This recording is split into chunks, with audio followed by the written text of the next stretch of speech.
Welcome to the Clipper channel, and in today's video I'm going to show you how to make a scattered plot on Microsoft Excel. Now the first thing you have to do is open up your Microsoft Excel.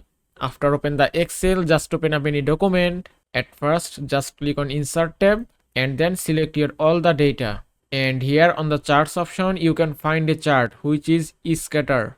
Then just click here and that's it. Now here you can see 5 kinds of scattered plot. Suppose if you want to make this scattered plot, you have to just select it and that's it. And you can see scatter plot has been made successfully. Now if you want to customize your scattered chart, just select it and then click on chart design tab, and from here you can change your chart style. Just click on this arrow icon and from here you can choose any style as you like. If I select it and it's done. Also, if you want to customize any data, just select the data or cell and then edit anything and then press enter, and you can see scatter chart has been changed successfully.